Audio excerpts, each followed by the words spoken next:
the Friars strike first.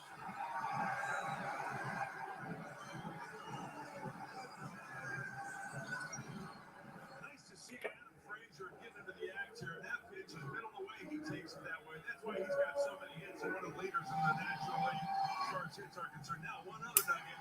Thank goodness that ball hits on the grass. It kind of dents it a little bit. Chances are that ball hits on the warning track and bounces over. Guess what? Will Myers can't score. That's not the case. Frazier drives him in. Potter's on the board. The leadoff walk becomes a run very quickly. And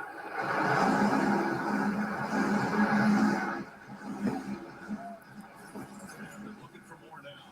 Victor Caratini plays in his 102nd game of the year. 218 average, 6 homers, 33 runs batted in.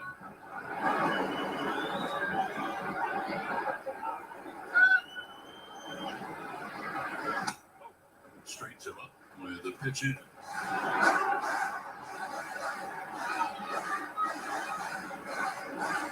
Action in the bullpen for the first time.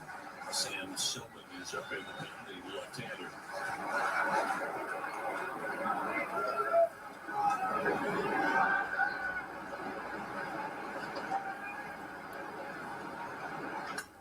Flared foul off to left out of play.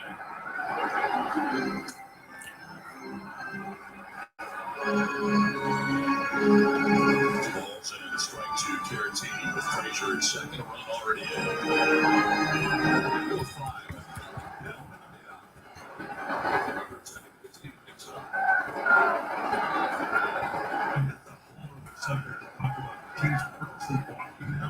Yeah. Every guy's off second base. Yeah.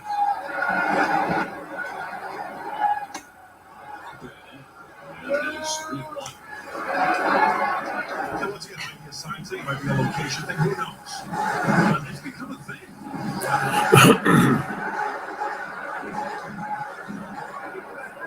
Darvish waiting on deck. With nobody out here in the Padres' second inning. 30 pitch. Crushed. Field deep. Marsh going back. He'll have plenty of room as he makes the catch. Tagging in second as Frazier headed for third. Here comes a throw. It'll be late. It was quite a throw, but it is late. Caratini skies one to deep center field. He's out number 1, but moves the runner along. Another potential Padres run 90 feet away with one out. Darvish can help out his own cause. Always have to have in mind the safety squeeze in a situation like this. And with that said, already Jared Walsh way in first base, and the rest of the infield at the cut of the grass.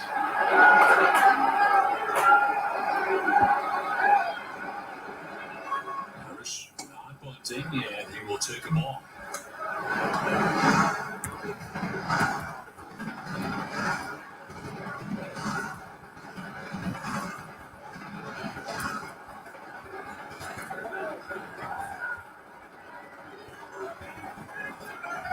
Darvish played 4-43 this year. I don't think it's out of 1-1.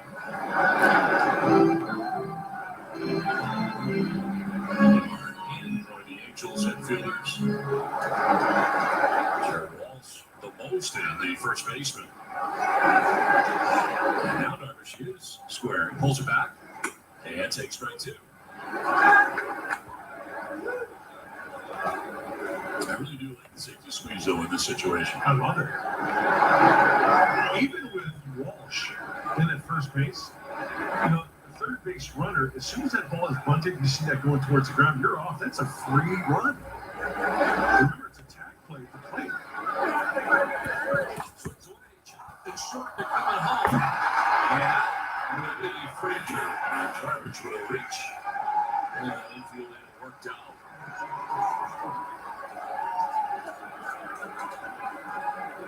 So they got down Frazier at the plate, and here comes Joe Madden. This is a bullpen game, and his starter has thrown 34 pitches. Got contact play right there. That means Adam Frazier, no matter where that ball is hit, watch. Contact, gotta go. Force him to make a good throw on the tag play. Get a pitching change here in the second inning. Padres have a 1-0 lead. The pitching change from Petco Park in San Diego. Oh, my new bigger, crispier cluck sandwich. Just tell me you're not going to go overboard with the marketing. No. You're fully clucked out, aren't you? $6.99 cluck sandwich combo. Download the Jack app today.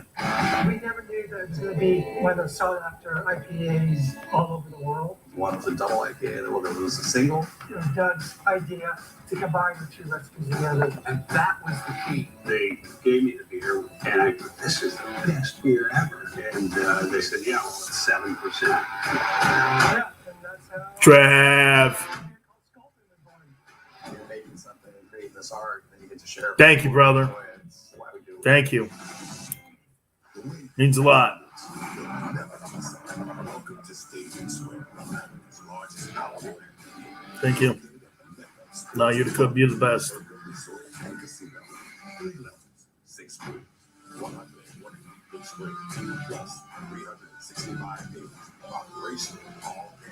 NFL tomorrow, dude. I'm watching Padres and Angels. I can't believe the Angels suck so bad. I mean, and you have Joe Madden as your manager, too. Oh, great call. That's great content. Great call. Way to go. Big Sills picks.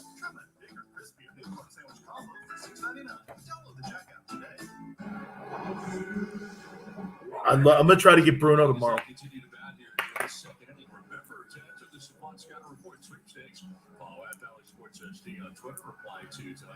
Cash money, homie. Visit #SquadScout. Visit ValleySports.com for full rules and details. Season the Padres have averaged 6 runs per game in interleague play. The Padres will score 6 or more runs tonight. Hey, dude, that show that I do for Jake and Media, he had the rest of those shows that they have. I don't know.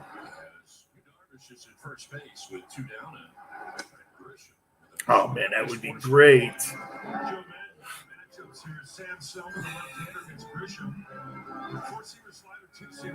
Dude, the whole thing is, I don't know. That I think that just shows you, man, in Philadelphia, you don't have to be that great to be a sports guy. The market, man, is just run by really the people.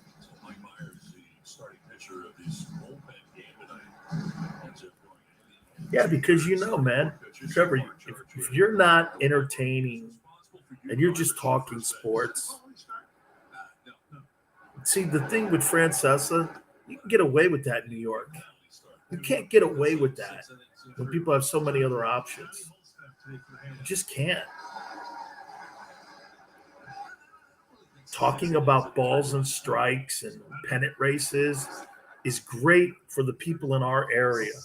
But if you're trying to get a mass audience, you know what makes that guy Pat McAfee so entertaining? He does everything. And he's entertaining.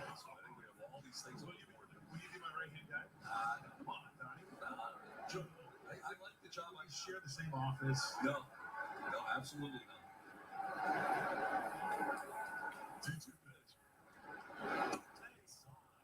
Grisham gets it.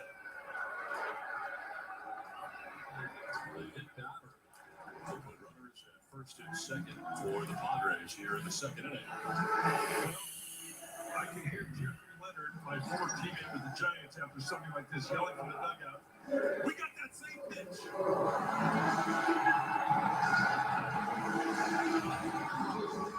Grisham taking one for the team, and Wayne Kirby. I think that hurt. I think that I agree. Dude, I'm learning a lot from YouTube and how important this is going to be. Dude, let me tell you this. In my opinion, like this stuff and the stuff that I'm doing during the day, I think it's going to be as big as radio. Because people are doing more of that now. And even the radio people know how important it is. I mean, The big time personalities are all doing it. I mean, look at Joe Rogan. Joe Rogan doesn't do radio. Joe Rogan has a podcast. Adam Carolla, they don't have radio shows. The only reason that Howard Stern is not doing this is because Howard has got that massive contract with Sirius. Dealerships has proudly served San Diego County since 1975 with 7 family-owned locations at Carlsbad Auto Mall. Visit Hey, Trevor, by the way, how many followers do I have on Twitch? I haven't even been keeping up on that. Still 230 something.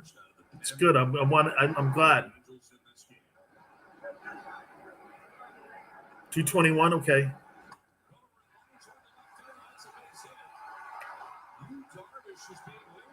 I got to get that thing up near 1,000. I got to get this thing up near 1,000. It'll come.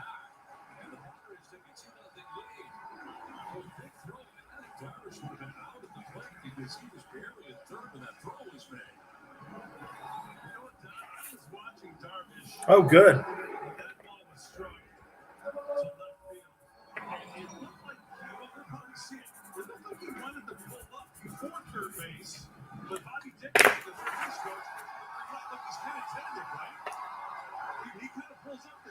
Which station? Or to Len Weiner?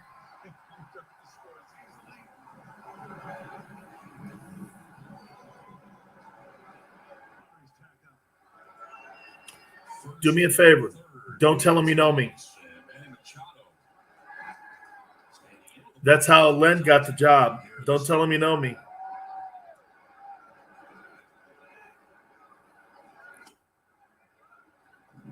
Tell him once you get in there.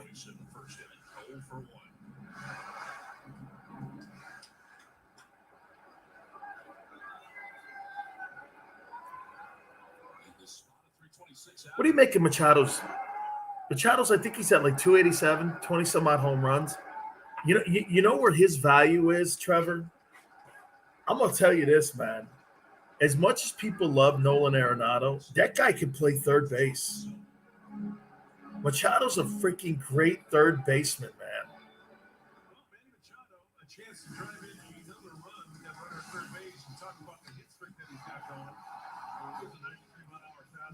He is so. Do you know Brooks Robinson actually said he was the best third baseman that, like the Orioles ever had? And I'm like,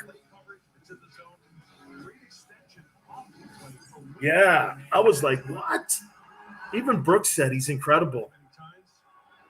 I've seen him. He is a freak over there at third.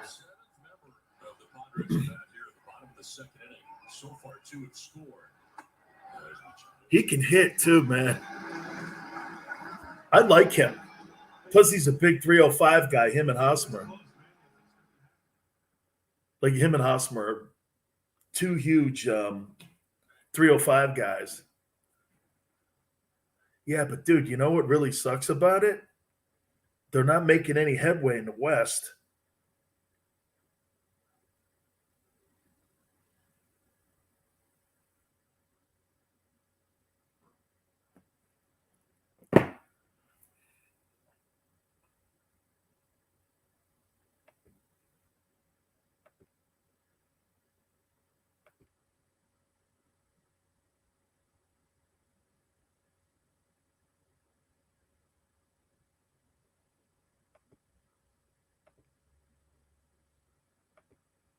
Trevor, some guy with 535 followers, 535,000 followers, just like my subscribe to my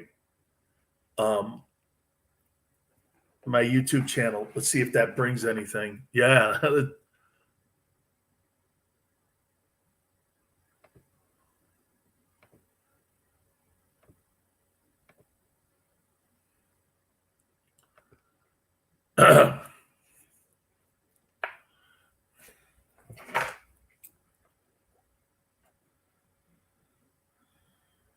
No tears.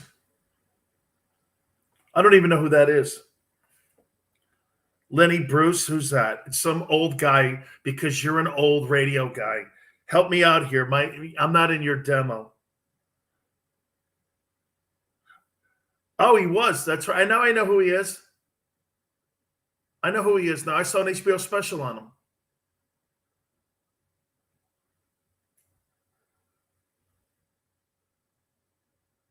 UConn's not dropping football.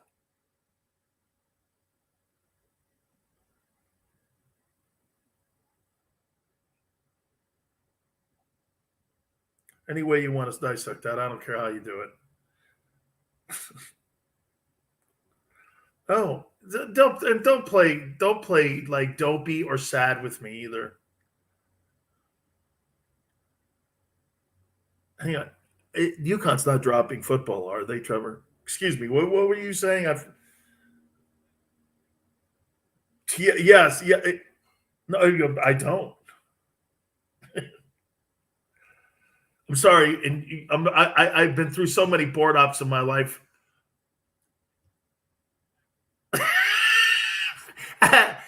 Hey, he just said, hey, hold on, he just said hacky on there. I had never heard that one. Hacky on air talent. That's a beautiful one. Yeah, it's okay. Because most of the time, people like you don't know what the fuck you're doing anyway because you're in management. Oh.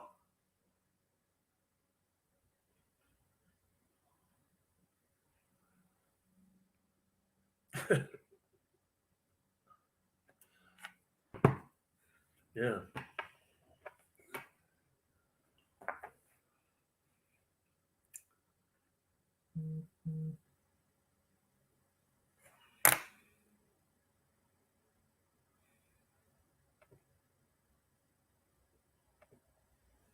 Yeah.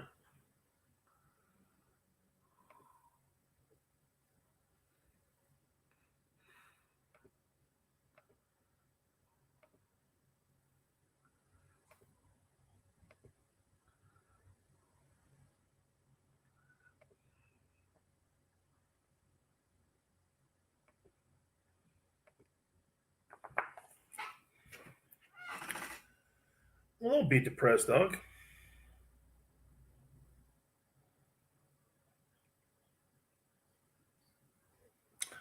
Oh man, I forgot about those two. Man, I forgot.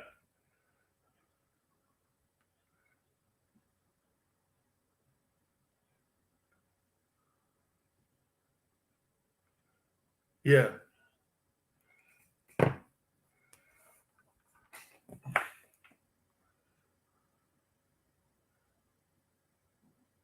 Yeah, I get it. I had completely forgotten about the S bombs.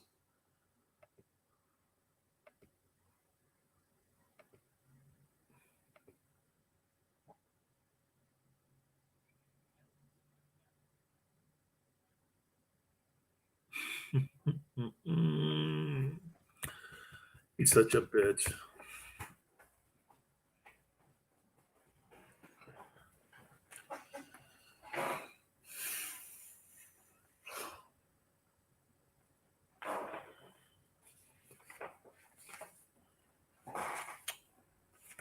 No.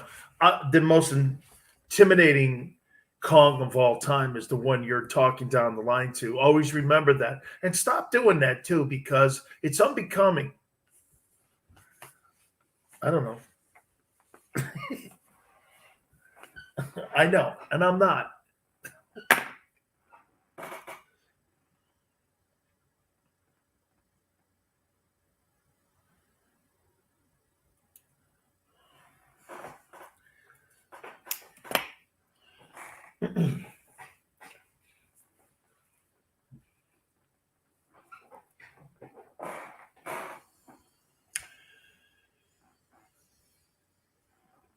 Good evening, America. Dan Sileo, USA Radio. Hope all are having a great time tonight. Thank you for coming aboard. By the way, those of you that are on my social media platform, my Twitch and my YouTube channel, thank you so much. There's so many ways that you can get the show. If you're listening on DanSileoShow.com or through our great partners in one of our fabulous affiliates in one of our fabulous cities. We thank you for all of that, listening to USA Radio Network. Thank you again. And like I said, it's a privilege to be here tonight. You know, it's funny. I put on my social media shows before I go on the air radio-wise, and I kind of like have a pregame show. So some of the people, they jump aboard with us.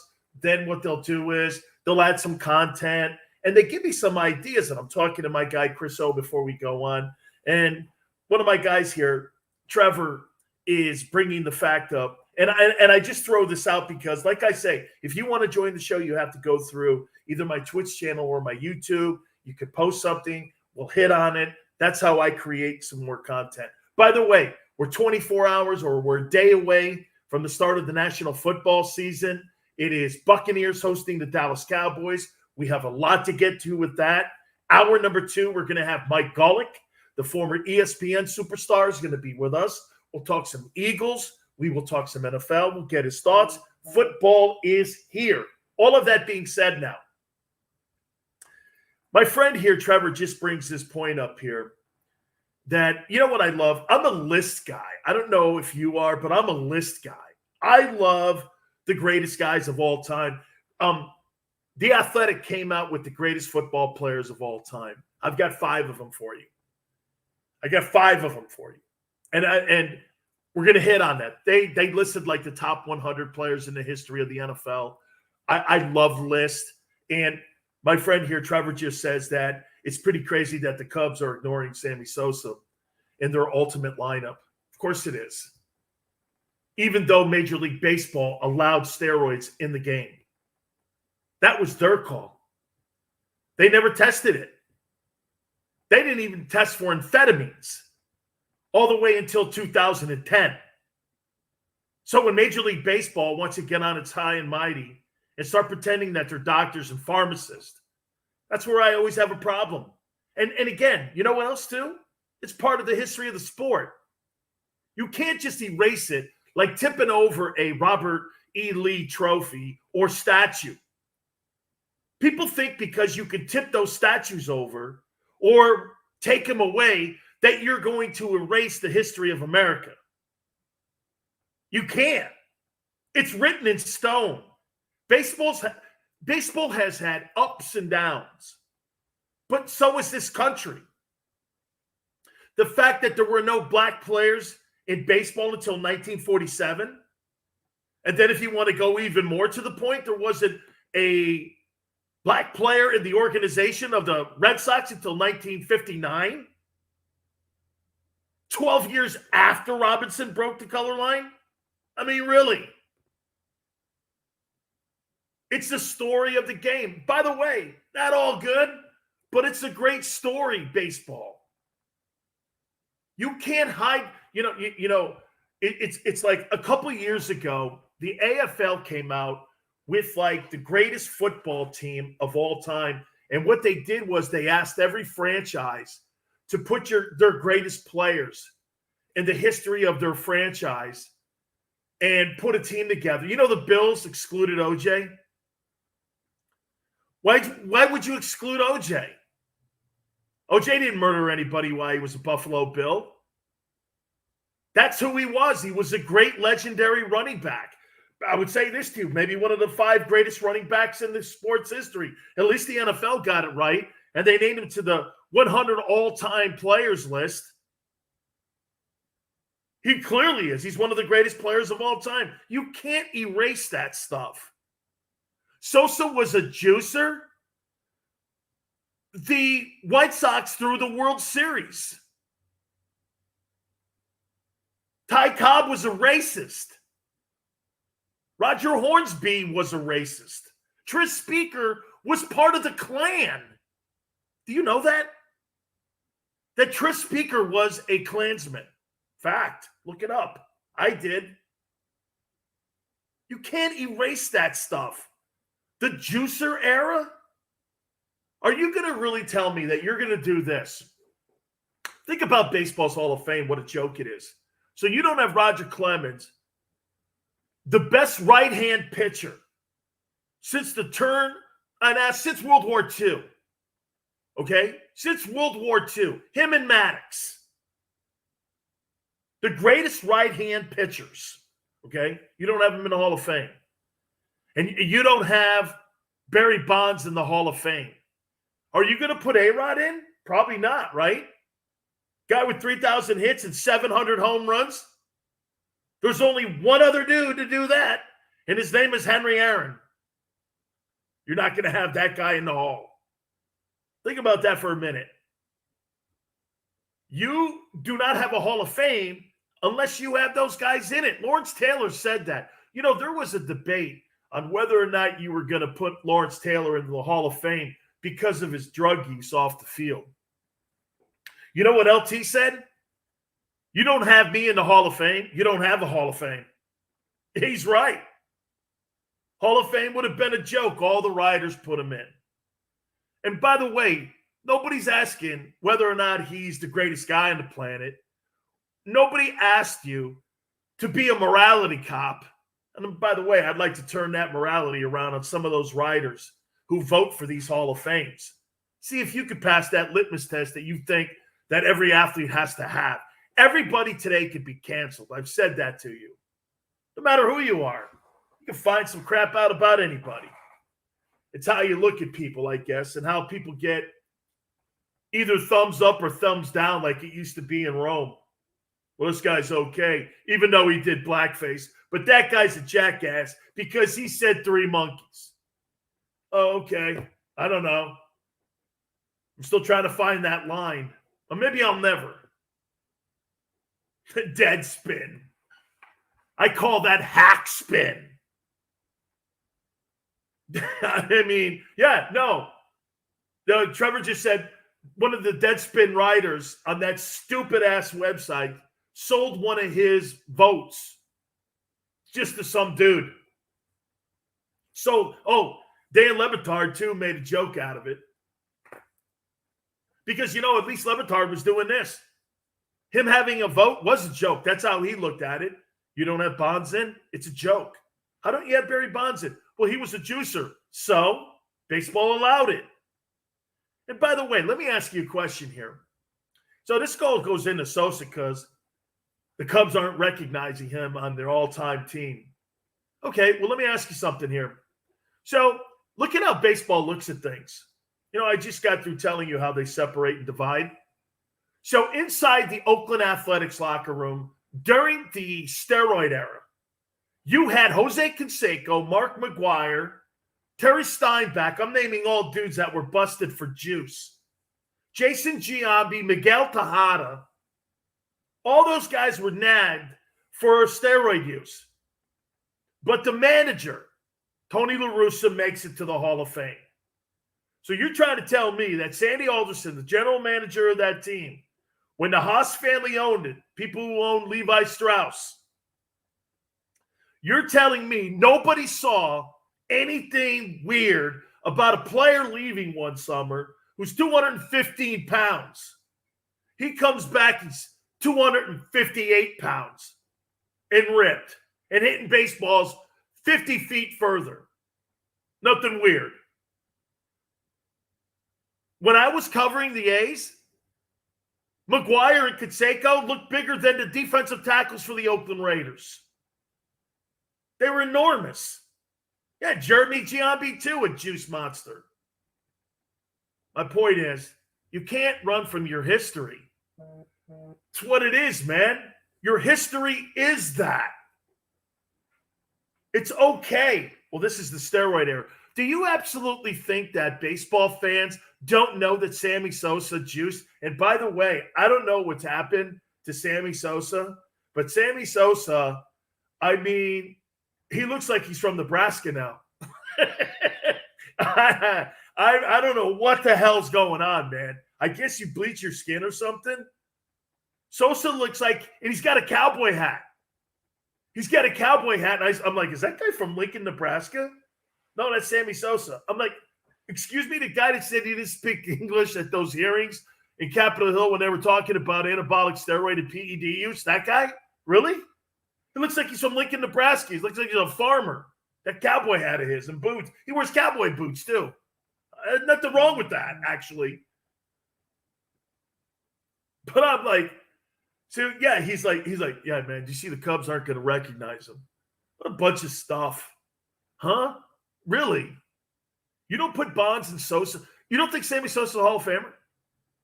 Doesn't Sammy Sosa have the most 60 home run seasons in baseball history? That includes Babe Ruth, who's a juicer. So what are you, some pharmacist now and doctor? Well, anabolic steroids. Name me one guy who died from it. People keep telling me Lyle Alzado. That's not true. It's fake news. Fake news. Well, you're not telling me that you think PEDs are good for people. Then why do they give them to elderly people? Do you actually know what PEDs, a growth hormone, were developed for? You know what they were developed for? People with atrophy.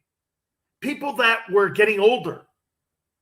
All those wellness centers that you have in the state of Florida, all of those things were made for people that their bones and their muscles started getting brittle.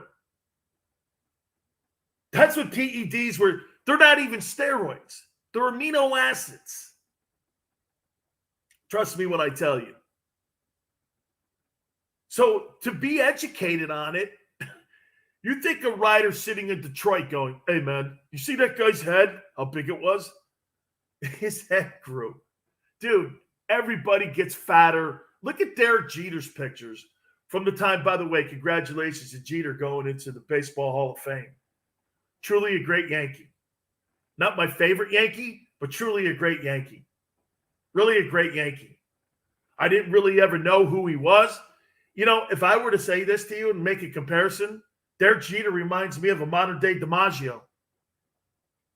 You never really knew who he was. He was very private. He was very recluse. DiMaggio wasn't like Mickey Mantle out partying at the Copacabana. DiMaggio's only true outlandish thing he ever did was marry Marilyn Monroe. That's who he was. So Jeter going into the Hall of Fame. I would say this to you. Derek Jeter, probably Yankee ranking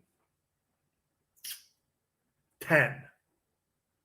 Because I still to this day think the Yankees can always replace Derek Jeter. They still haven't been able to replace Mariano Rivera. They just have not. The difference in the American League East for all those years was not Derek Jeter. It was Mariano Rivera. He was the eraser. It was Rivera. All right. A lot of fun topics, huh? I am going to start out with the top 5 greatest football players of all time. The Athletic came out with that list. We have one. Keep it here on the Sileo Show.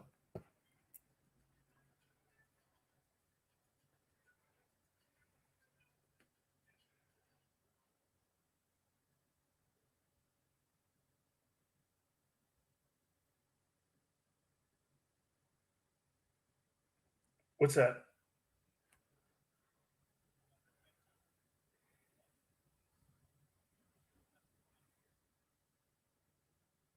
Let me see. Let's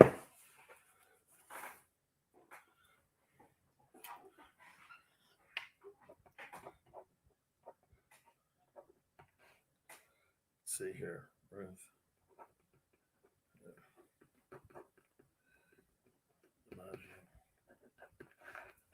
Hold on.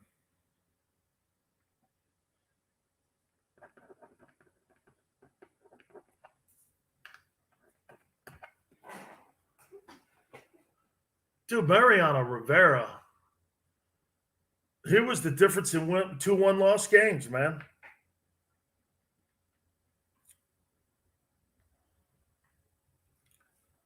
Let's see here.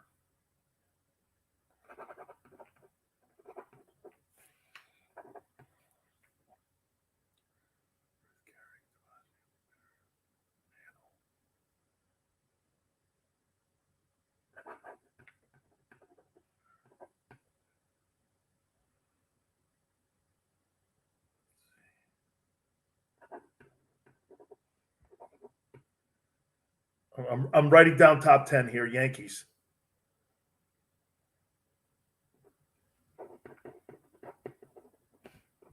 I am.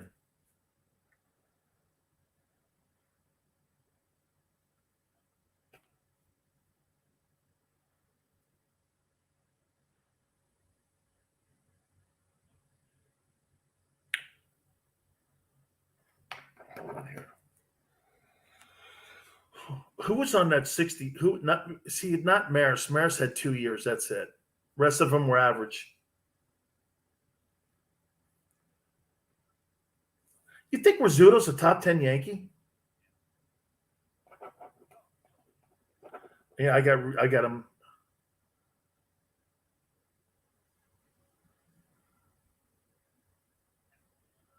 Now,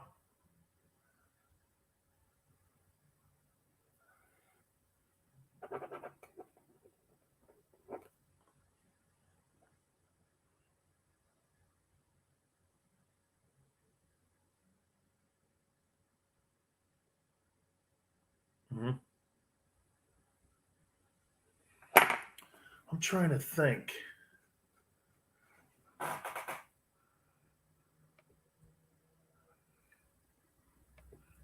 Oh, that's a fun list.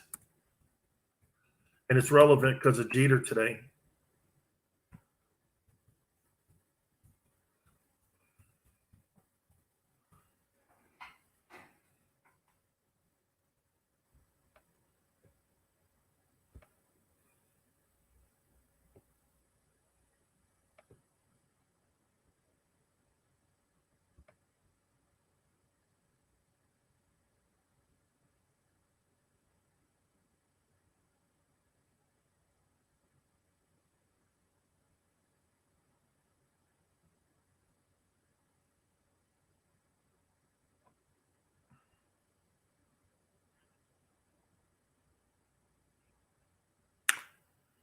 Thought of him, but then I would say Guidry over him.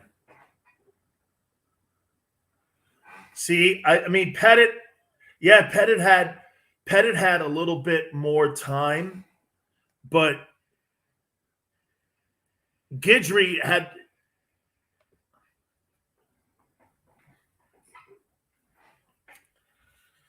Dan Sileo, USA Radio Network. By the way, Mike Golick, the legendary Mike Golick, the Radio Hall of Famer, will be with us in the second hour. We will talk to him. Funny, we were just doing some Yankee rankings here because Derek Jeter went into the Baseball Hall of Fame today, and it was awesome to see.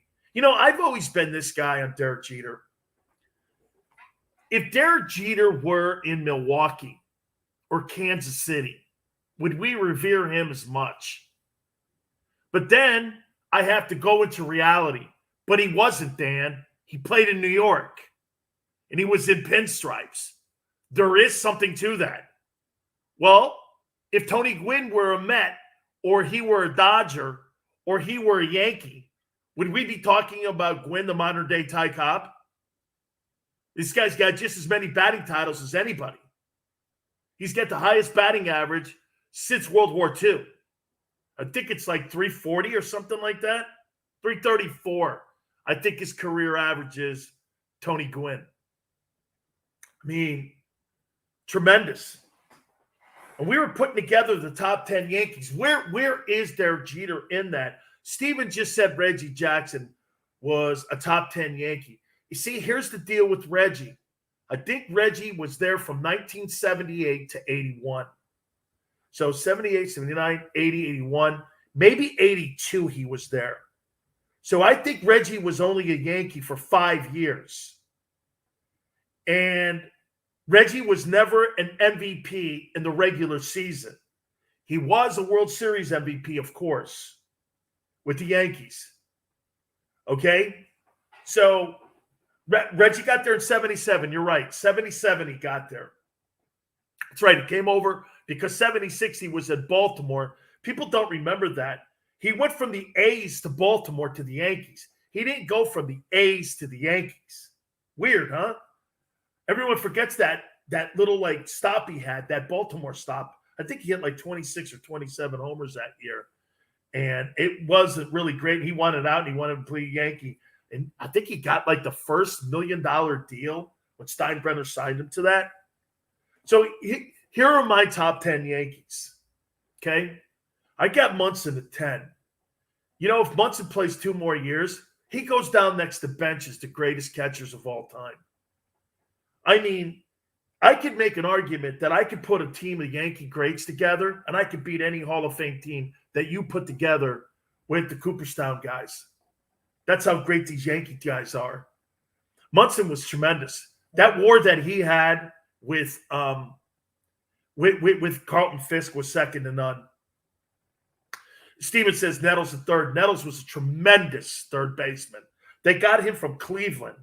They made a great trade for him, and they brought him in. And believe me, that Yankee team, that 76 and 77 Yankee team, Chambliss came over from Cleveland. Nettles came over from Cleveland. I think maybe Chambliss was a Royal, I believe, first. Then he was a Yankee. There were so many guys on that team. So 10, I got Munson. Tremendous, man. 9, I've got Rizzuto. Rizzuto was one of the greatest infielders of all time and one of the greatest broadcasters of all time. I got Jeter at 8. You know, if you're in the top 10, New York Yankees, is that a bad thing? Wherever you're really ranked? Wherever you're ranked.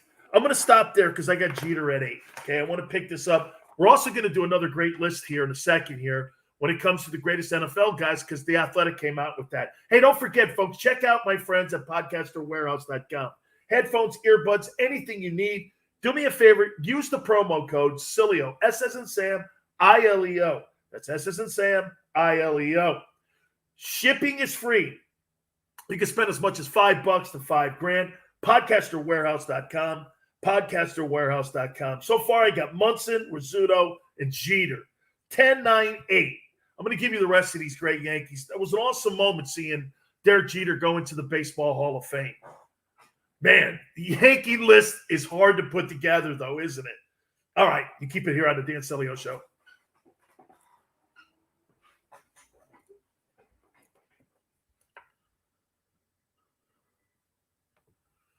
Depends on how long they were Yankees. Yeah, it depends on how long and how successful. See, Reggie's right there.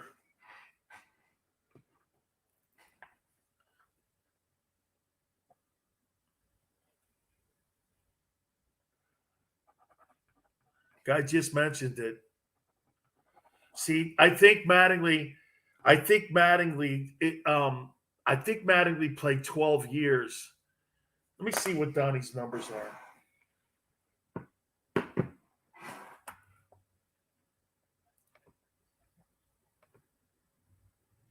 Let me see, Don.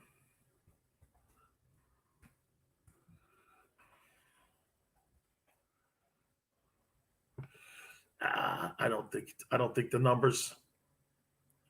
No way. No way. No way. I'm not. That's correct. Hey, Steven. Chris says that Paul O'Neill was a bigger Yankee than Reggie. Let's see here. Here's Mattingly. So Don, Reggie won 5 World Series. You forget the 3. You forget the 3 with the A's. Oh, okay. Well, Paul O'Neill won 1 with the Reds too.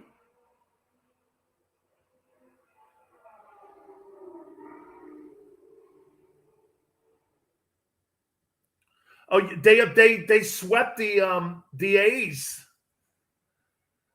Look at Mattingly's numbers here. He hit 343, won a batting title. He had 140 RBIs in 85. Look at this 85 year when he won the. Watch this. This 85 year Mattingly had 145 RBIs, 324 batting average. Had 48 doubles, led baseball, had 211 hits, played in 159 games. Hit 35 homers. That's some season. Don's number's 222 homers. Reggie has more in 5 years.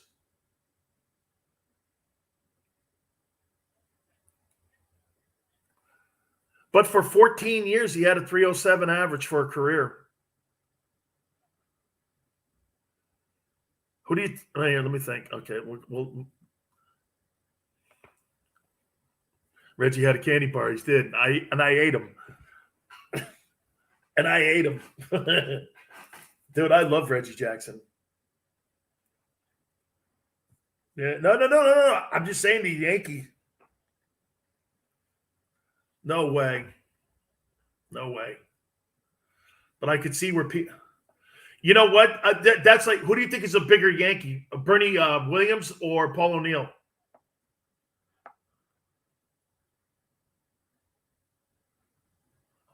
How about Posada?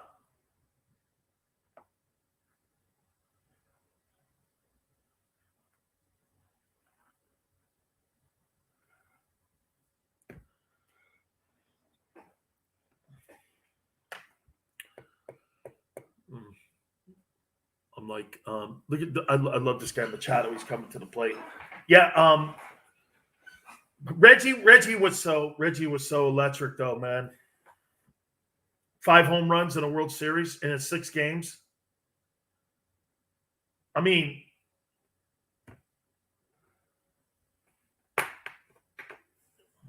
you could theoretically name the World Series trophy after Reggie Jackson. He hit 357 in the series in those 5 series. He's got 3 MVP awards in the World Series. I don't think it does.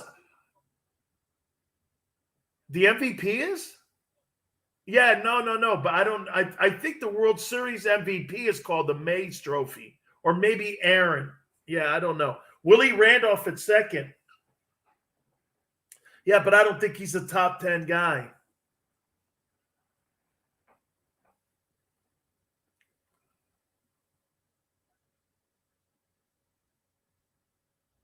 Yep, that's right.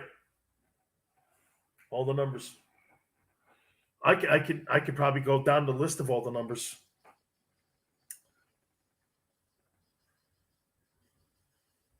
Dan Sileo, USA Radio Network. We're having a lot of fun here tonight. Hopefully you are as well. Like I said, I love list. And Steven just throws out Reggie. Let me tell you something about Reginald Martinez, Buck Jackson. Went to Arizona State. He was going to play football there. He was a really gifted athlete.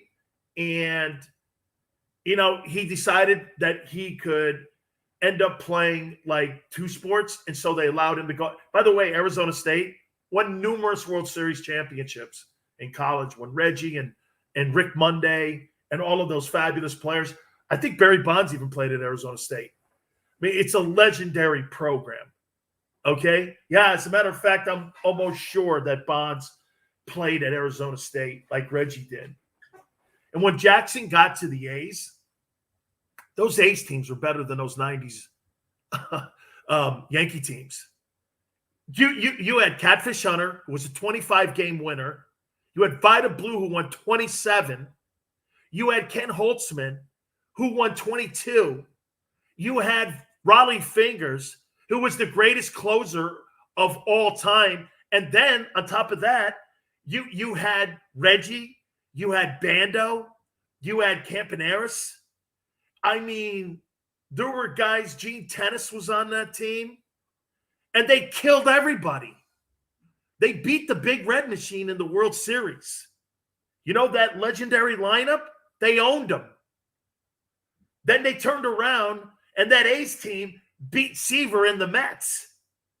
Then they turned around and beat Ron Say and Garvey's Dodgers. The only reason that A's team, Reggie says this all the time, the only reason that A's team did not win more World Series because Charlie Finley ripped it apart and sold all the pieces off. The pitching alone with Catfish and Vida, 2 25-game winners were on that staff. The Yankees never had anything like that. Never. And then you put the closer in there, it's almost a push. And remember, all these guys were homegrown. all homegrown in the A's organization.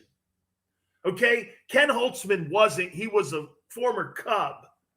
But the majority, and then you had Dick Williams as the manager too.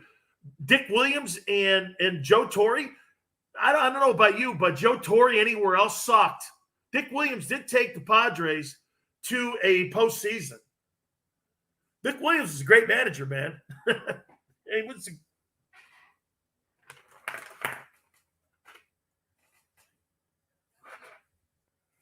Joe Rudy too. That's right. Go ahead.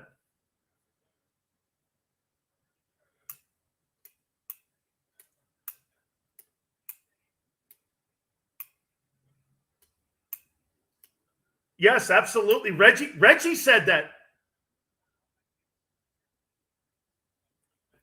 I don't. Did you? I just know they won 3 World Series in a row.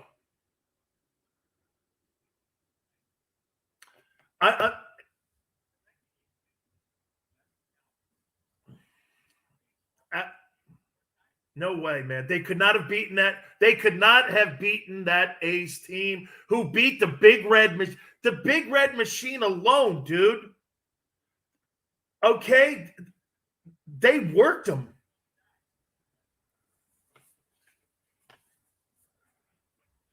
The 84 Tigers are like the 85 Bears. They have one season and they're away and nobody knew their name again. That's it, okay? It's a one-year wonder.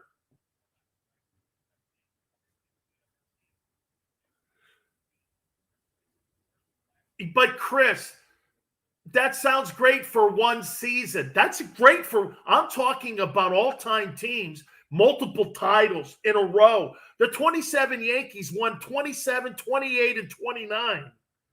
Okay.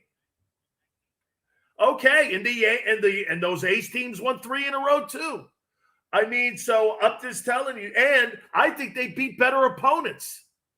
That Cincinnati Reds team, dude, was phenomenal with Hall of Famers. There's 5 Hall of Famers in that lineup. And the A's owned them. Owned them, man. Owned them. Let me get back to my list here on this Yankee stuff. It's all good. A lot of fun, man. It's all like he said, though, there's no wrong answer here. This is all barbershop talk.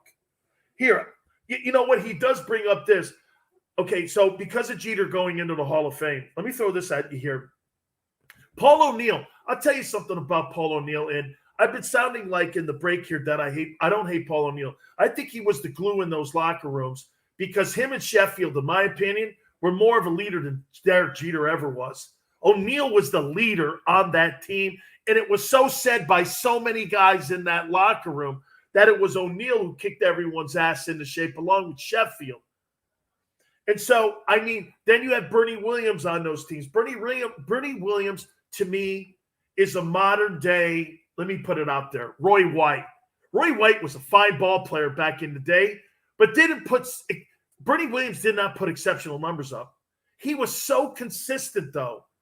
He was like a Bobby Mercer guy, put up really good numbers. But when you look at Bernie Williams at the end of the day, would you put him on your all-time Yankee lineup? I wouldn't. Not when you're going to put him over who, DiMaggio or Mantle in center. Okay, right. Okay, we're talking Yankees here, dog. Okay, if you're just talking about somebody in the neighborhood and Bernie Williams is your center fielder, of course, I'm talking Yankee teams. Okay. Here, let me finish here. So I went Munson, Rizzuto, Jeter. Munson 10. I got Rizzuto 9. I got Jeter 8. I got Whitey Ford 7. Whitey Ford held consecutive scoreless streak for decades. I think until Hershiser broke it in the World Series. And guess who held it before that? It was Babe Ruth, believe it or not, when he was with the Red Sox. Okay. Okay. So Whitey Ford, I think Whitey's like 230-some victories as a Yankee. Something like that. Steven, Roger Maris had 2 great years, 60 and 61.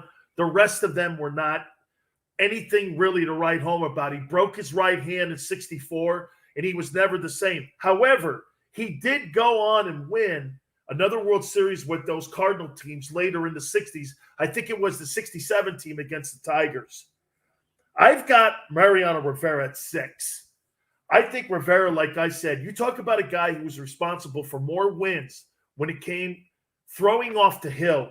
There's nobody, in my opinion, that was more important in the Yankee lineup when it came to winning ball games as an arm. And I just have nothing but the greatest respect for Mariano Rivera. At 5, you're probably going to be shocked here at 5.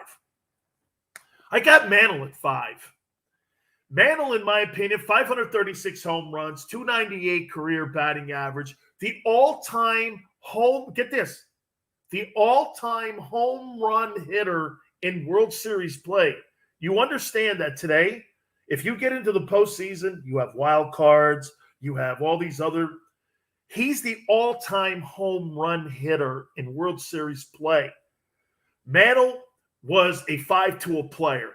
Before he stepped on that drain in center field at Yankee Stadium and blew his knee out, Mantle was the fastest player in baseball.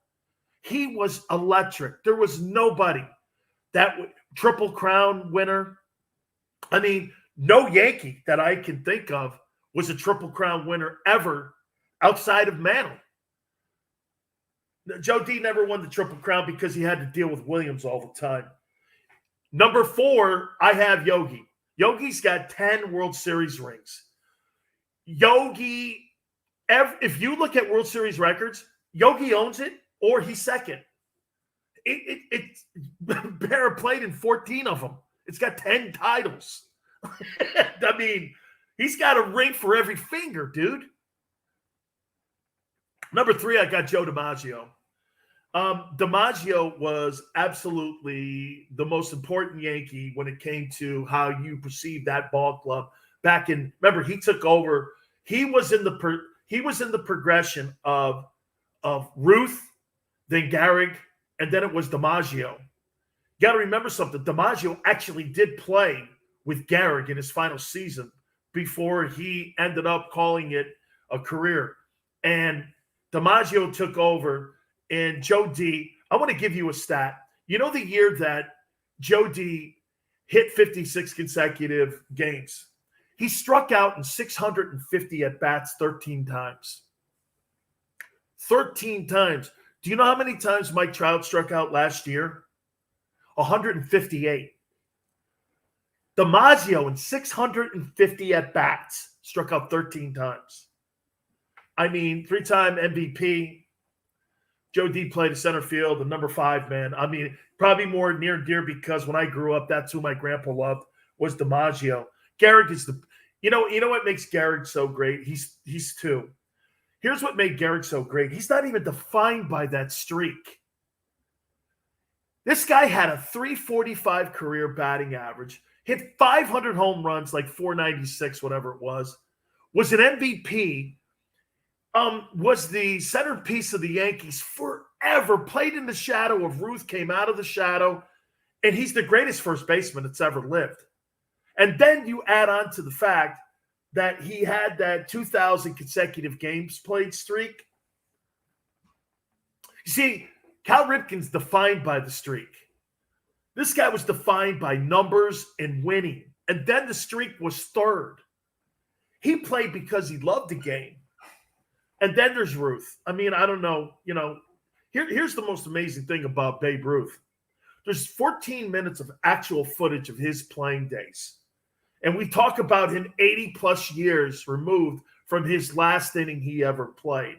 Think about that. 14 actual minutes of footage of Ruth playing Major League Baseball. When Ruth was in the game, there was nobody that was more electric in the game. And here's the thing, because I always get people crap about this. Babe Ruth used to barnstorm in the offseason and play against the Negro Leagues. And one year he took Gehrig with him. Gehrig won the MVP award and hit 49 home runs that next year because he was hitting straight changes and he was hitting curveballs because he was hitting homers off of Satchel Paige, and Satchel was striking these guys out.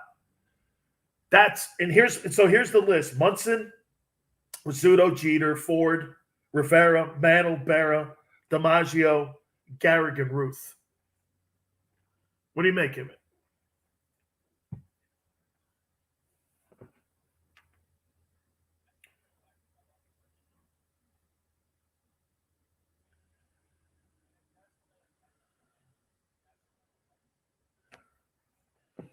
So just the order a little bit here. That's okay. Yeah.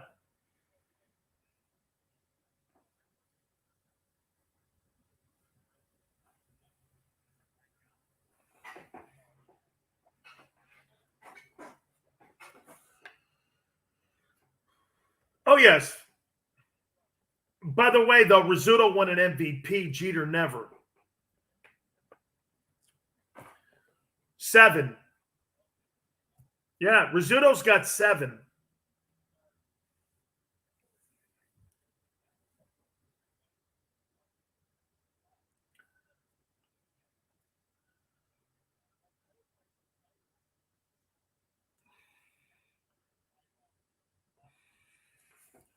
Well, know this, though. There's no Yankee pitcher with 300 wins. And Jeter's the only 3,000 hit Yankee guy in the history of the club. So, I mean, I think the most wins, if I'm not mistaken, the most wins by a Yankee pitcher, I do believe it's Whitey. Okay. I think it's 234, something like that, 235, 236 wins. I don't think Pettit, because Pettit, remember, went to Houston for a little bit. And I think that hurt his Yankee numbers a little bit when you were lining him up against somebody, because he's got the championships. He's got 5 titles, does Andy Pettit. But if I'm not mistaken, I think also Whitey's got 7.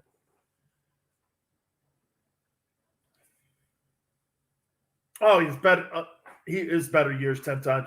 See, to me, the guy is Reggie, because he had a short stint, but he won a home run championship. He won 2 World Series titles in that time. I think it was from 77 to, I think Reggie's last year was at 81.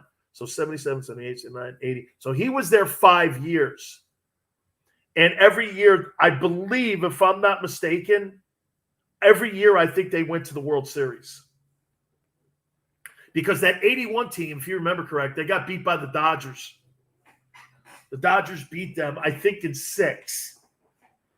And but Reggie, I mean, dude, honestly, he had 357. He had 3 titles in Oakland. He had 2 championships in New York. He has 5 World Series titles, and he's got 3 MVPs in the World Series. I mean, not even Ruth has that. I can't believe I didn't even get to my list with the Athletic. I know I just did like a whole this is honoring Jeter, though. Yeah, no. I've got to get to the Athletics, though. The Athletic named the greatest player of all time. I'll tell you who they said next. Keep it here on the Sileo Show.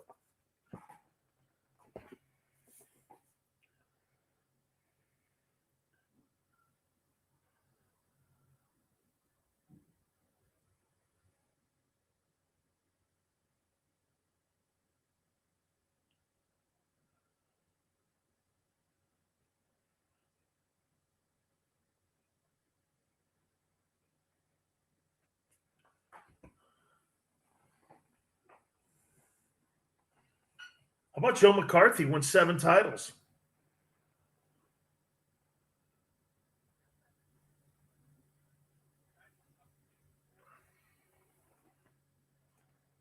How about Miller Huggins?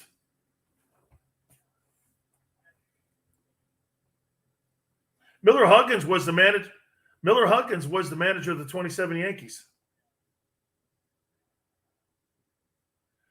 How many World Series titles did Miller Huggins win? 3. Okay. How many World Series titles did Joe McCarthy win? 7. How many World Series titles did Casey Stengel win? 7.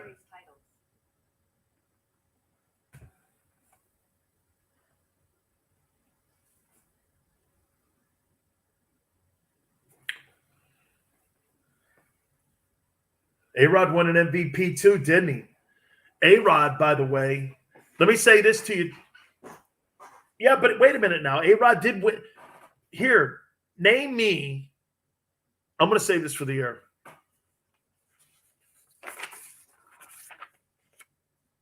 I want to get to it right away.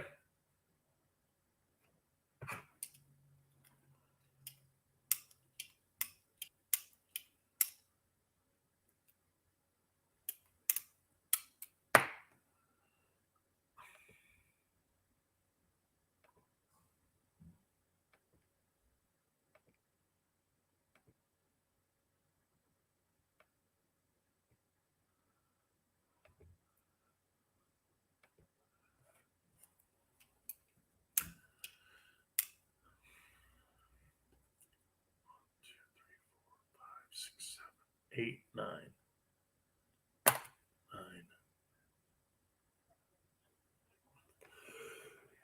9. 9.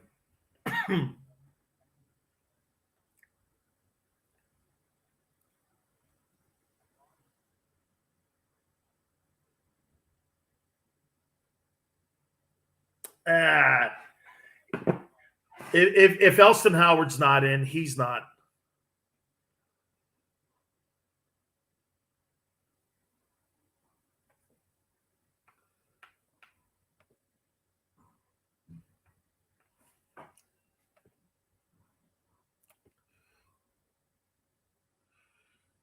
Yeah, Bernie Williams, Dan Sileo, USA Radio Network. Bernie Williams is a concert guitarist, classical guitarist.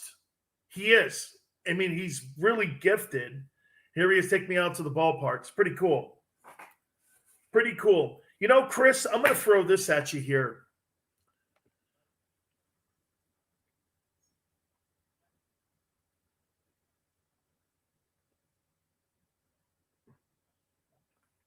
Really cool. I like it. You know, the guy that you brought up here, I got to say this to you here, man.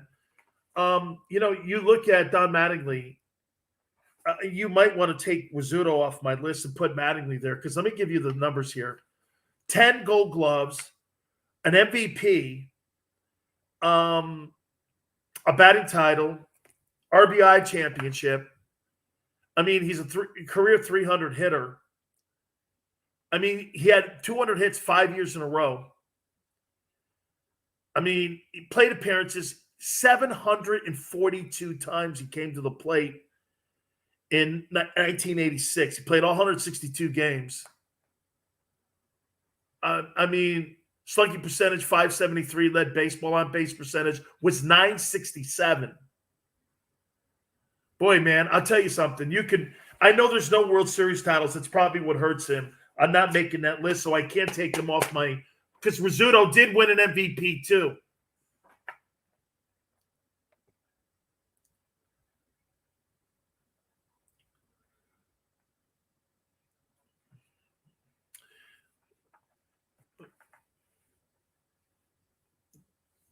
Yeah.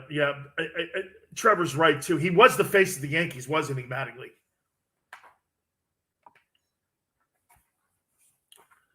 Listen to Mattingly's numbers here. 84, 343. Next year, 324, 352, 327, 331, 327. Then he got hurt, like you said, and he started falling off the cliff in 90. And that's when it started going down. He was never the same player, actually, after the 89 season. Because if you look even at his numbers in home runs, 25, 35, 31, 30, 28, 29, then 5, 9, 14. And like you said, his back gave out. He still won gold. Get this. In his last 1, 2, 3, 4, 5, 6 seasons, he won 5 gold gloves still at first. So, I mean, just so many great Yankee guys here, man. But you know what, too? If I had to pick my favorite, this may sound crazy. My favorite Yankee's not on this list. It's Reggie. Reggie's my favorite Yankee.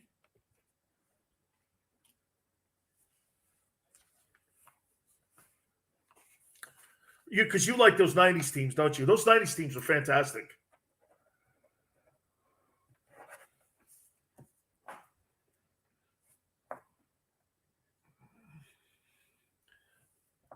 Yeah, but the thing that you have, you know why?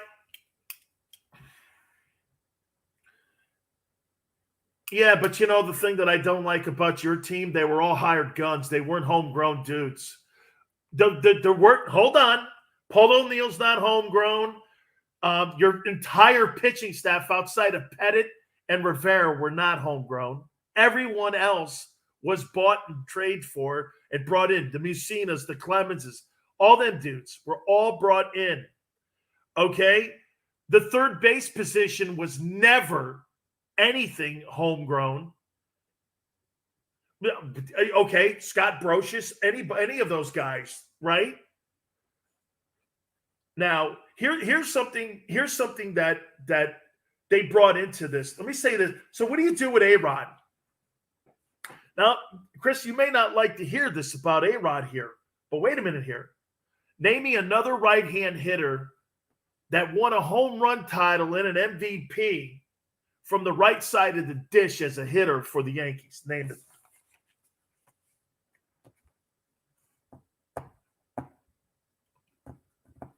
DiMaggio. But he hit 52 homers, did A-Rod. He's the only right-hand hitter for the Yankees. And that Mantle was a switch hitter.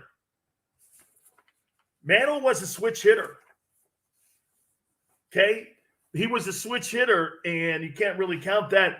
But A-Rod hit 52 homers and won an MVP award. All right, I got to do my list. The Athletic came out with really a phenomenal list when it came to the top players in the history of of the NFL. We just did Major League Baseball for a full hour. How crazy. Thank you, Trevor.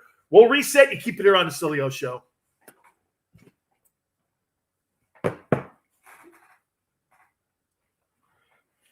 I'll be right back.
What's that?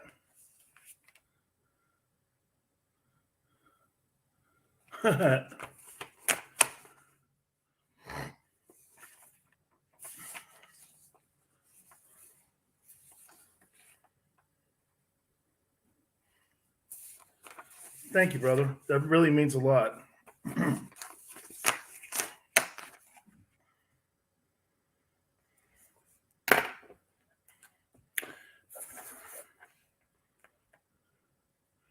See, I personally think that Mantle was a more gifted player, but I think that DiMaggio's presence and his consistency, and I mean, 325 career batting average. If you look at Joe D's numbers, man, what would be a great comparison to him?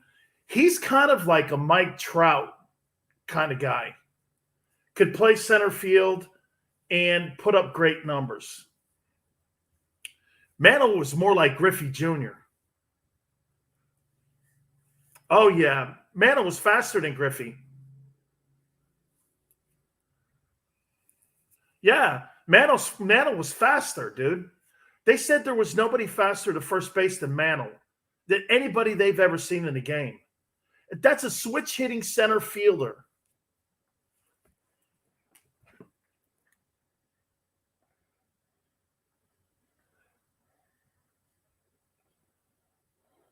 Yankees? Well, anybody that's ever pitched in New York, I mean, my opening guy would be if I had to pick a guy, I'd pick Guidry to open every game, every series. Okay, I'd have Catfish number 2. Number 3, I'd have Whitey. And I'd probably put Clemens as my 4th guy.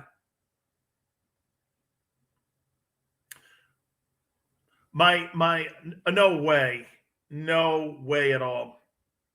Okay, I'm not taking Pettit. Yeah, I'm going to do football here.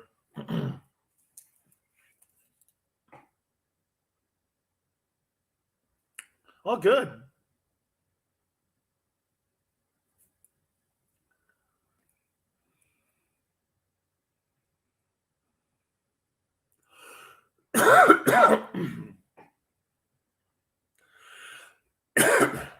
Good for you, man.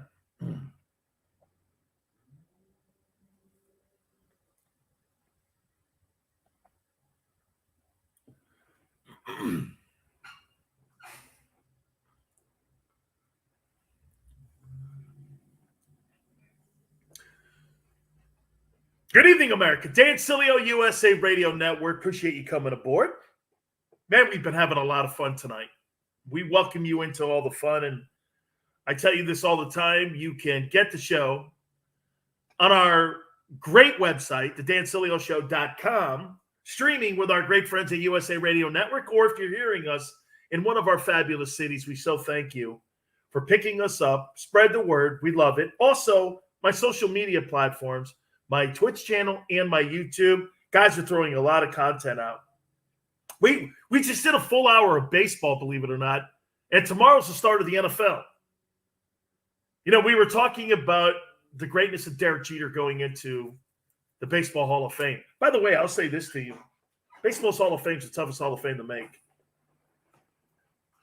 And it's not close. It's not close. The greatest player, average-wise, is Ty Cobb. 367. 36% of the time at the plate, he succeeded. Name me a profession in the world, maybe being president of the United States, or maybe being a politician. That's probably a good number. Think of that for a minute. Cobb, at the plate, failed 64% of the time and is considered one of the top 5 players in the history of the sport. Baseball's Hall of Fame is the toughest. The toughest. How about this? If you succeed 25% of the time at the plate, you're going to make $10 million a year. What? Right. Throwing, hitting, running. It's a hard sport. It's a hard-as-hell Hall of Fame to make. Toughest position to make Hall of Fame is catcher and first base, believe it or not. So, that's a tough-ass Hall of Fame. And I love the fact that people have been kind of like throwing things at us because we were talking about Jeter and, Hall of Fame. And today, The Athletic came out with the top 100 football players in the history of the National Football League. I think you could probably guess who they said was number 1. I'll get to that here in a minute. It's funny. Trevor threw out David Cone because we were talking about great Yankees of all time. David Cone, I look at David Cone. David Cone's more of a Met to me. He's more of a Met than he is a Yankee. And for the record, I don't look at Reggie as a Yankee. I look at Reggie as an A. I look at Roger Clemens as a Red Sox. Roger Clemens was dominant in Boston. He was very good in New York, but he wasn't Roger Clemens Boston in New York, striking out 20 guys and winning all those strikeout titles. He was nothing near that in New York. But when you're a Yankee Hall of Famer and you go in as a Yankee, your memorabilia is more, for whatever reason. You're a Yankee Hall of Famer. That's why when you look at Jeter and you're like this, Jeter's a Yankee Hall of Famer for 20 years. Crazy great. Crazy great. Mantle, never played anywhere else. DiMaggio, never played anywhere else. That used to be a big deal. Cal Ripken, never played anywhere else. Gwynn, never played anywhere else. Brett, never played anywhere else. Those are great. I like that stuff. It's clean, Baseball's a tough-as-hell Hall of Famer. By the way, bottom of the hour, legendary radio in our sports world. Mike Gullick's going to join us. The NFL starts up on Thursday. We're going to talk to our friend. We'll talk some Eagles with him, and we will talk NFL topics with him. So that'll be at the bottom of the hour. As I mentioned, and you know what's funny? I tried to get to this list last hour, but we were just talking so much about baseball. Love the fact that Jeter brings back all of those great Yankee names like Gehrig and DiMaggio and Mantle, and it's a fun debate when you're talking who should be in, who should not be in. Is Mattingly who is more of a Yankee captain, Munson or Mattingly? Ooh. Those are great debates to have. Love it. And in a week like this, with September 11th coming around the corner, I don't know how this is not important. It's a diversion. It's a diversion of fun, isn't it? So let me give you my top 5 NFL players in the history of the sport and why. Okay? There's so many legendary players that have played in the NFL. I'll give you one stat here too, or a series of them a little bit here. There's been 27,895 players that have ever played in the National Football League. 16,000 of them are alive. I'm one of them. There's a little over 300 players that are in Pro Football's Hall of Fame. You start narrowing it down. Who are the greatest 100? The league's been around 102 years now. You're starting to talk now about 100 names. Now we're starting to talk about 5 names. These, in my opinion, are the 5 greatest football players that have ever laced them up. And I'll make my case to you. At 5, I've got Jim Brown. Jim Brown was what Wilt Chamberlain was to the NBA back in the 60s and 50s. He was just bigger and stronger. 200-meter sprinter, 6'2", 250 pounds, was a beast, outran everybody, was bigger than everyone out there. I mean, 8 of the 9 years he was in the league, he led the league in rushing. And at the age of 28, you know what he did? He decided that he didn't want to work for the man anymore, and he became a movie actor. And by the way, a significant movie actor. African Americans didn't get lead roles. Jim Brown did. Jim Brown was an activist. What a career, what a life. Complex life, for sure. But when it comes to dominating the sport, he was Babe Ruth of his time. Couldn't tackle him like a freight train. Number 4 is the Minister of Defense, Reggie White.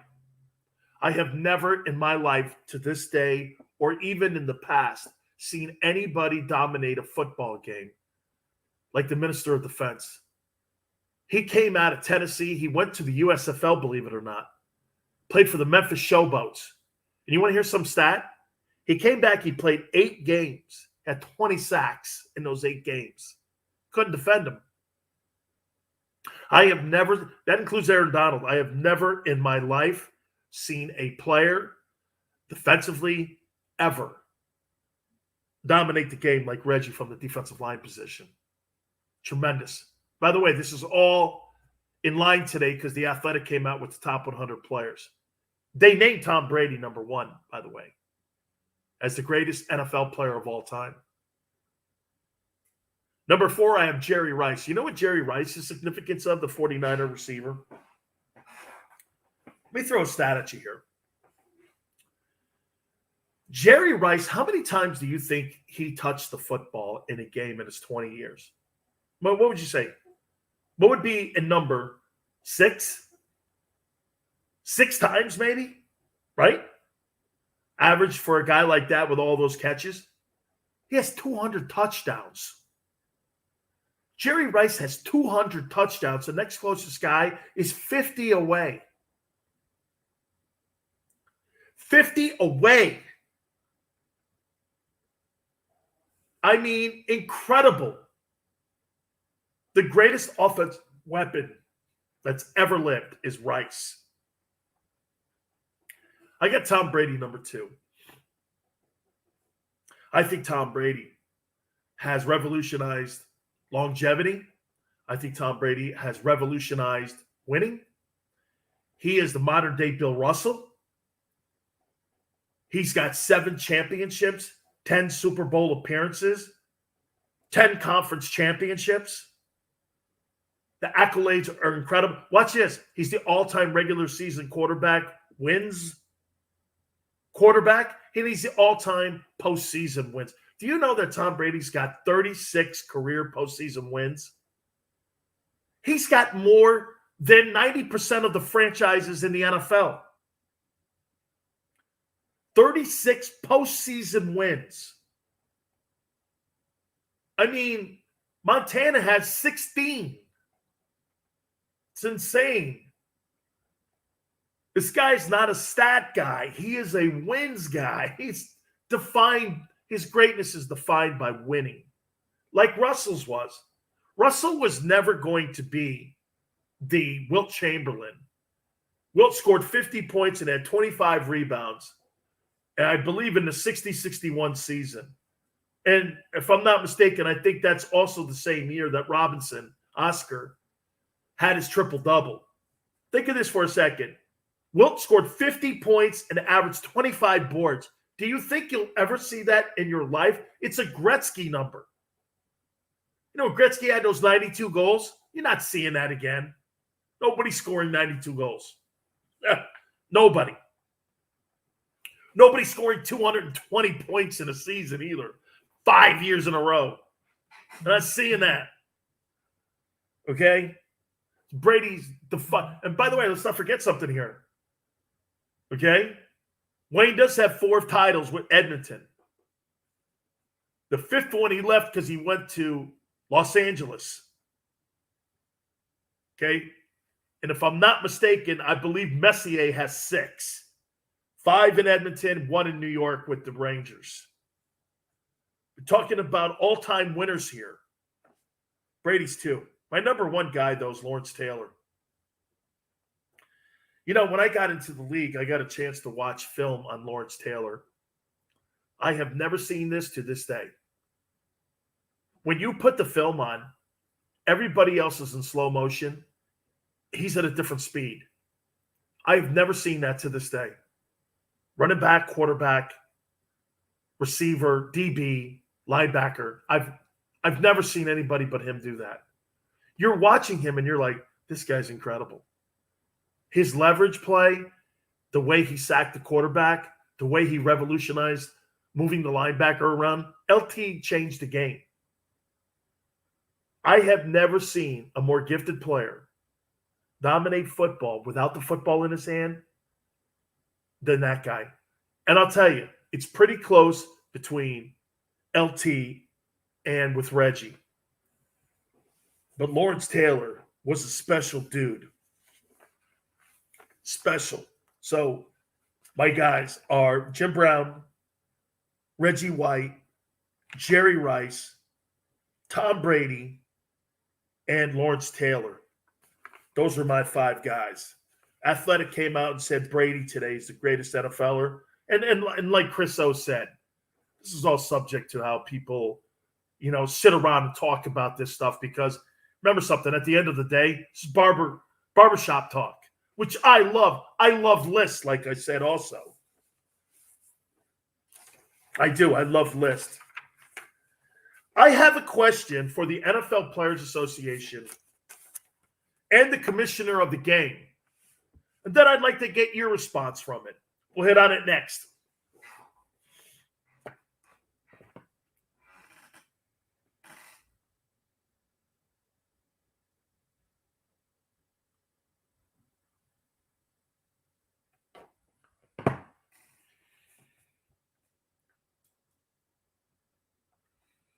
Funny you should say that. How about tomorrow?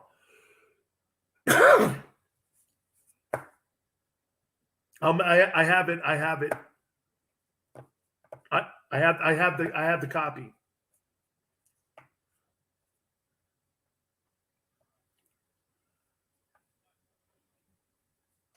No. You can tell me the order if you think whatever you think is appropriate.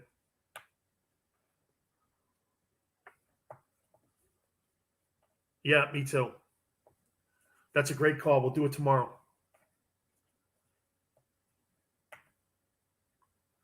I believe it's 5.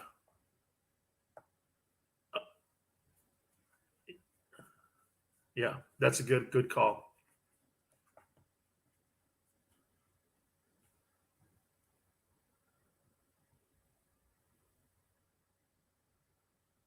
And Chris, by the way, is there any way that you could tape that and send that to me too, so I can send it to the client? Yeah. Good, because I want to send it to her.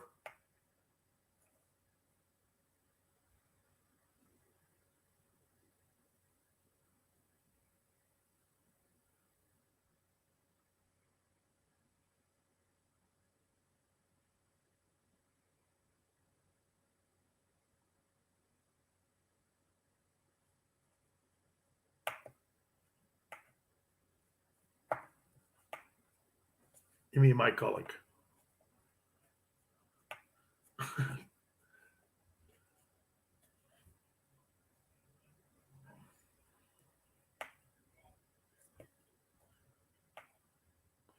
Did I say Mike Golick's with us?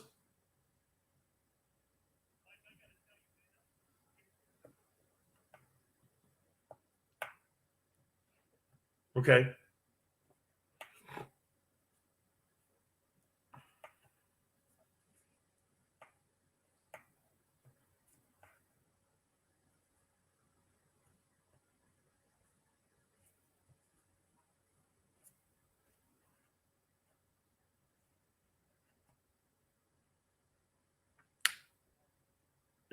Yeah.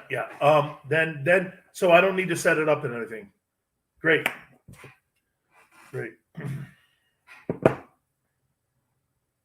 I know you do.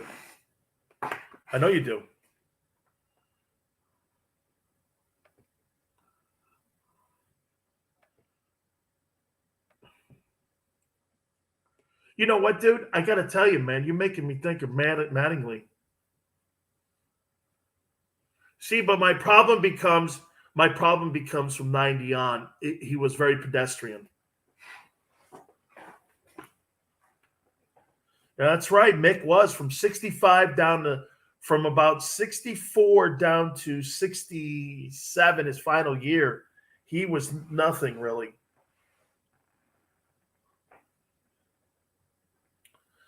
And DiMaggio was always great. You know, the final year of Williams' career, I think he was 41 or something. He hit 300, hit 28 home runs. His last hit was a homer.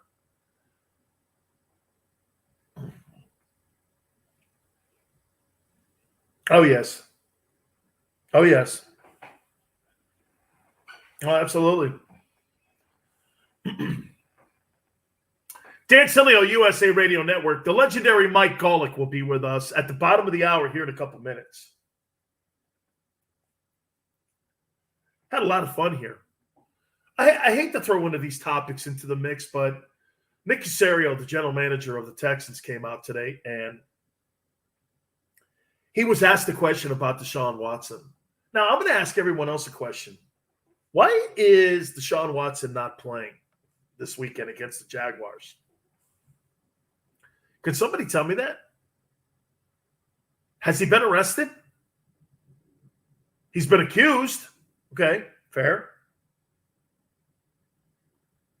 Has the commissioner put him on the exempt list? No. Have the Texans suspended him? No. He's still being paid full money, too. Well, why isn't he playing against the Jags then? Is it a perception look? That's why you're not playing him? Is it because you don't want him to get hurt because you're trying to trade him? Why isn't he playing? And why are you paying him $38 million? Now, he is making $10 million this year. The escalator kicks in next year, but he just signed a brand new contract with the Texans 18 months ago. That's going to make him one of the highest paid players in the league. Okay? Why isn't he playing? Isn't there due process in this thing here? Shouldn't you be given the rights of due process if you're Deshaun? I would probably think Deshaun Watson wants to play this weekend against the Jags. Wouldn't you? I would. My cases aren't going to be heard until the spring. So what are you going to do? Where are we going with this? So my career's in limbo because the FBI is involved in it or what have you. I don't know. This is the most bizarre case I've ever seen the NFL work with. How many times in the past have we seen this? Ray Rice punches his girlfriend, now his wife, in the face, immediately suspended. Adrian Peterson beats his kid with a switch, immediately suspended. Kareem Hunt, immediately suspended. Altercation with a woman. Hell, there are guys that get in trouble if they start talking trash on Colin Kaepernick taking a knee. Right? And the NFL is right in their face. Why not here? What's happened here? What is so bizarre about this? FBI's involved too. I didn't know the FBI got involved in sexual abuse potential cases here. I thought they got more involved in extortion cases. Is that what they're doing here? Again, I'm not really sure why he's suspended. And some go, come on, Sileo. It's 22. Okay, then suspend him. Let's do things with some clarity here. Let's show some freaking leadership from the commissioner's office. Either crap or get off the pot here. What are we doing? Right? You leave an entire... So you get this. The Texans are starting Tyrod Taylor. I don't have anything against Tyrod. I think he's a fine ball player.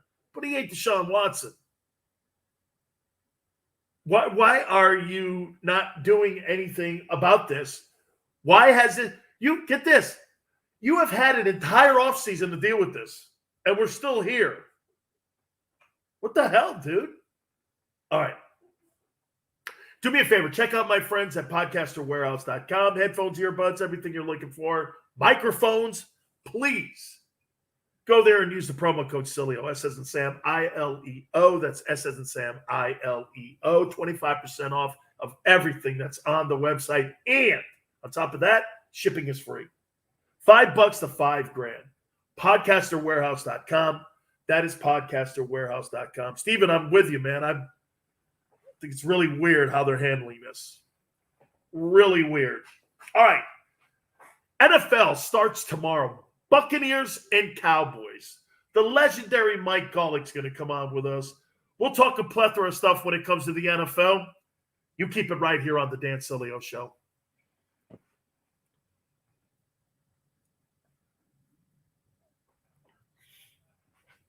Oh. No way. I'll talk to you in a minute. Yeah, 580 home runs. That might do it. I'll talk to you in a minute.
Thank you, brother.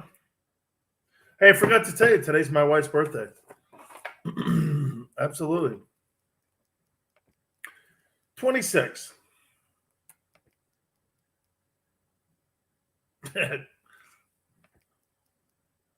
I definitely will. She's actually making dinner. She got get this though. She got a really nice set of flowers from my daughter. And it's funny, I looked at my credit card and I'm like, what the hell, where did this? And she's like, we had to get, and I go, of course we did. And so she got her some flowers and they were beautiful. And so, yeah, no, it's really great. I picked her flowers this morning. And what do you, no, she ain't coming. She'll never, she's behind the scenes totally. And by the way, oh, absolutely. I picked her flowers. She's making me the spaghettis. Yeah, that's, hey, no, that's when you know you're good. Yeah.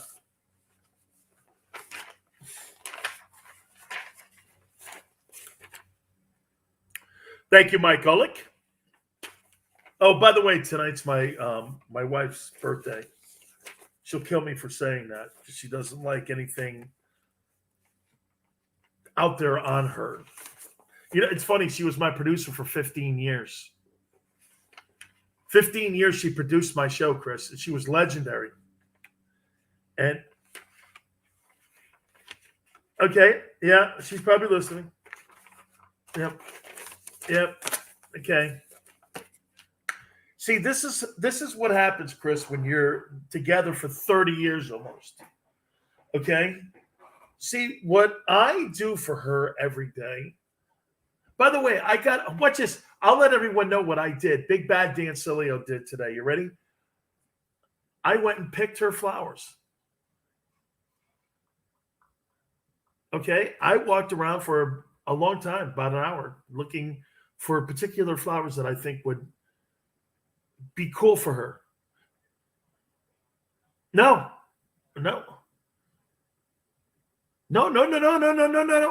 These were flowers I have on my property.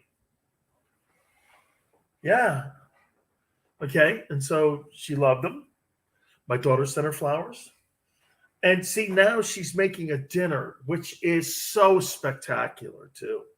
It's her famous like shrimpies over rice, and oh, it's fantastic.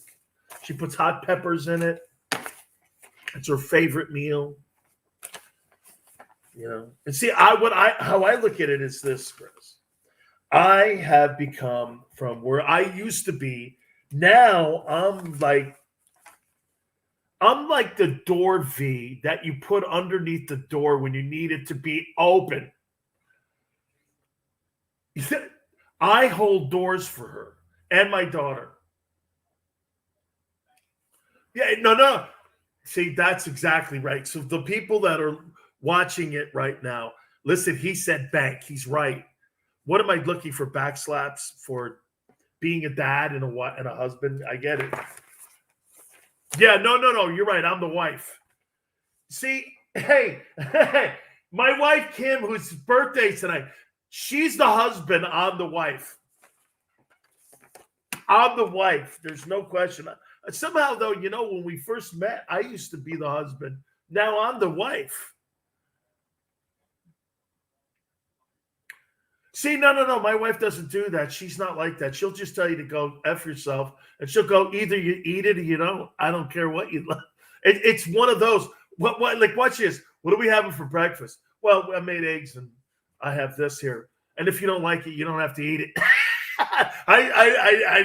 I'm grateful. Thank you. I mean, once my daughter has left for college, I love, see, my wife will throw out these she'll throw out these smoke signals. She'll do this to me. She'll go, know this, the amount of meals that will be made will be less. Yeah.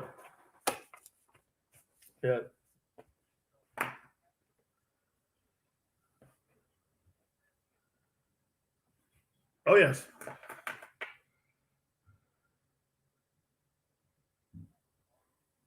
Never. No. Listen, my wife's meatballs and her gravy were terrible at the beginning. They were honestly, you could have put them in a cannon and shot them against the wall. I tell you what, the 3 greatest sauces I've ever eaten are my grandmother's, my aunt's, and my wife's. It's a recipe that we've had in our family, and it's trust me, I know, because they know how to make. It's a crazy recipe too. See, like Kim's mom did this one day. So she made, like, get this. So she got like paste and she got like hamburger meat and she put it in there. Get this. And so she made a spaghetti sauce with it. And she goes like this to me. My wife had never eaten. Oh, no, my wife had eaten it. And she goes, Mom, it's not going to work. And so she goes, what do you think of it? I go, it's pretty good. She goes, well, pretty good. I go, yeah, it's pretty good. It's American sauce. She goes, what's that mean? I go, well, I just, I go, no, I never really liked her anyway. You know how to insult somebody that's somebody's mother? Just tell them her sauce sucks. Gravy sucks. It's not good. It's like, yeah, it's an American sauce. It's just not good. She was so disappointed. I go, sorry, man. I mean, it's like a white lady sauce. We'll reset. You keep it here on the Sileo Show. Honestly, man. I mean, her mom made the sauce. I went, yeah, it's kind of good. And she couldn't believe that I did that. I was like, listen, I just don't eat shit like that. I said that too. I go, I just don't eat shit like that. Just like that, I said it. I go, I don't eat shit like that. I eat my grandmother and my aunt's sauce. I go, that's it. The rest of them, man, it's not good. Oh, she couldn't believe it. And it was tasty, but I went, yeah, this is not what I grew up on. I go, this shit's going to give me the runs.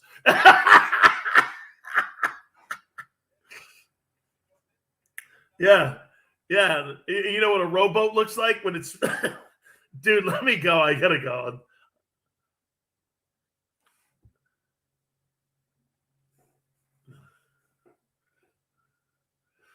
Until Wayne, you can't go wrong with those two dudes.